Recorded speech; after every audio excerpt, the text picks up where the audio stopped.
Shalom, selamat pagi saudara-saudariku yang dikasihi Tuhan. Kita jumpa lagi di dalam Sapaan Damai Sejahtera hari ini Selasa 16 Januari 2024. Saudara, saya teringat peristiwa beberapa puluh tahun yang lalu ketika anak-anak kami masih kecil. Saat itu saya kembali dalam perjalanan dinas dari Jakarta ke Surabaya naik sebuah pesawat. Di dalam penerbangan itu, pikiran saya seperti biasa. Orang terbang kembali ke rumah akan berjumpa anak istri, hati gembira. Lalu saya tertidur di dalam perjalanan itu. Namun ketika saya terbangun, oleh karena sebuah guncangan yang besar di dalam pesawat itu. Dan ternyata ketika saya melihat ke jendela, hujan deras turun dan saya mendengar pilot pesawat menyerukan tentang bersiaga karena situasi yang cukup darurat. Waktu itu pikiran saya, sebentar lagi saya akan bertemu Tuhan Yesus. Lalu saya merenung kembali, anak-anak saya masih kecil, istri saya bagaimana? Sehingga disitulah saya berdoa di hadapan Tuhan. Saya katakan, Tuhan, saya siap bertemu dengan Tuhan, karena saya akan kembali ke pangkuan Bapa di surga, menikmati sukacita surgawi. Namun bagaimana dengan anak-anak yang masih kecil dan istri saya yang kalau saya tinggalkan?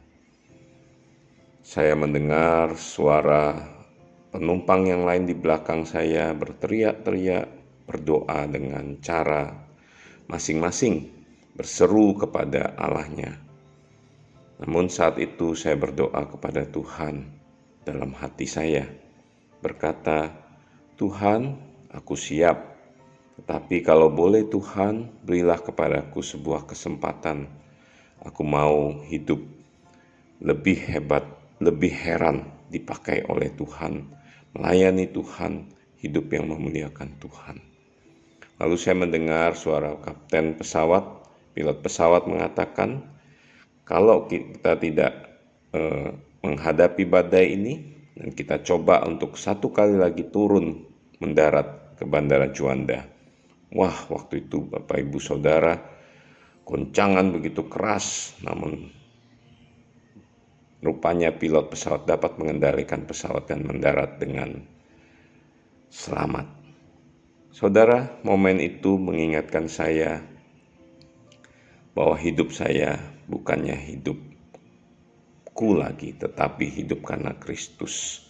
Itulah tema Samas kita hari ini, hidupku bukannya aku lagi. Nats firman Tuhan terambil di dalam Galatia 2 ayat 20. Saya akan bacakan buat kita. Namun aku hidup, tetapi bukan lagi aku sendiri yang hidup, melainkan Kristus yang hidup di dalam aku. Dan hidupku yang kuhidupi sekarang di dalam daging adalah hidup oleh iman dalam Anak Allah yang telah mengasihi aku dan menyerahkan dirinya untuk aku. Rasul Paulus menulis surat ini kepada jemaat Galatia dengan sebuah perenungan bahwa dirinya adalah seorang Yahudi yang begitu memegang kuat hukum Taurat sebelum dia bertobat terima Tuhan Yesus. Namun dengan tegas dia katakan ketika dia menjadi orang percaya, menjadi murid Kristus, dia mau katakan bahwa ketika dia hidup, dia bukan lagi hidup untuk dirinya sendiri, melainkan Kristus itulah yang hidup di dalam aku. Saudara, tulisan ini memiliki sebuah dasar teologis yang begitu mendalam. Rasul Paulus mau mencerminkan hidupnya kepada Kristus, mendasarkannya kepada Kristus, yang mana Kristus yang telah lahir ke dalam dunia, yang telah kita rayakan beberapa waktu yang lalu, Kristus yang bertumbuh, melayani, yang tertolak, lalu yang dibunuh mati di atas kayu salib. Lalu kita tahu bahwa Kristus yang bangkit, Itulah yang hidup dalam kehidupan Rasul Paulus. Francis Schaeffer dalam bukunya True Spirituality menuliskan, ada 3 bagian yang begitu penting dalam kehidupan Kristus: ditolak, dibunuh, dan dibangkitkan. Itulah saudara yang menjadi dasar iman Rasul Paulus ketika menuliskan bagian firman Tuhan ini, bahwa dia hidup oleh iman kepada Anak Allah yang telah mengasihinya, yang telah menyerahkan dirinya untuk Rasul Paulus dan juga untuk kita semua.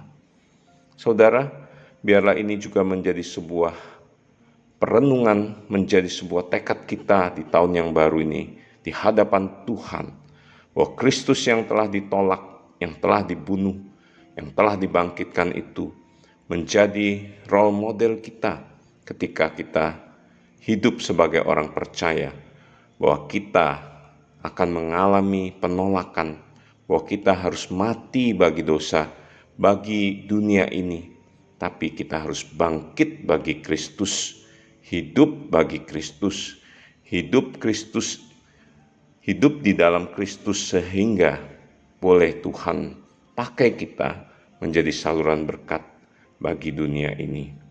Saudara, saya mau menyampaikan sebuah kesaksian lagi ya. Di awal pandemi tahun 2020, di saat semua orang, setiap kita, kalau kita mengingat masa-masa gelap seperti itu, saya pun mengalami hal-hal yang begitu sulit sebelum pandemi, lalu di masa pandemi, semua tidak bisa bergerak. Kita masih ingat ya, waktu itu ada PSBB, tidak boleh bekerja, tidak boleh kemana-mana begitu ya, harus di rumah saja. Wah, roda ekonomi berhenti seperti rem mendadak, stop gitu ya. Waduh, kita mendengar berita di sana sini kesulitan keekonomian, selain kita mendengar berita kematian akibat COVID. Saudara, saat itu hidup saya begitu sulit. Kami pindah ke Bandung untuk melakukan sebuah studi, dan di masa itu saya merenung di hadapan Tuhan. Namun pesan Paskah pada saat itu sungguh mengingatkan saya bahwa Yesus sudah mati, bahwa Yesus sudah bangkit bagiku. Karena apa? Karena Dia mengasihi saya dan saudara. Karena saya berharga di hadapannya, oleh karena itu Dia datang, mati dan dibangkitkan untuk saya. Wah, saudara, ketika saya mengingat kembali pesan Paskah itu, hati saya kembali bersemangat, dikuatkan, diteguhkan untuk menghadapi hari depan yang walaupun secara dunia melihat begitu gelap, kabut begitu menutup, tidak tahu apa yang ada di depan, tetapi ada terang firman Tuhan yang menerangi jalan saya. Selangkah demi selangkah, saya begitu semangat untuk kembali waktu itu ke Surabaya saat liburan, dan untuk menyusun strategi menghadapi pergumulan, kesulitan pekerjaan untuk menghadapi masa pandemi, sekaligus melakukan studi berbarengan, dan Tuhan menolong saya untuk boleh menyelesaikan kuliah demi kuliah, dan pekerjaan dapat dilakukan secara paralel di masa pandemi. Dengan anugerah Tuhan, pertolongan Tuhan, saya bergerak, saya berjalan, semua karena Kristus yang telah hidup di dalam hidup saya, menolong saya untuk boleh menghadapi masa-masa sulit di masa pandemi itu. Saudara, biarlah ini juga menjadi sebuah komitmen kita di hadapan Tuhan, sebuah statement iman kita, bahwa aku hidup, namun bukan lagi aku yang hidup, tetapi Kristus yang hidup di dalamku, karena Dia yang telah datang ke dalam dunia ini, ditolak, dibunuh, dan dibangkitkan itu semua Dia lakukan untuk kita.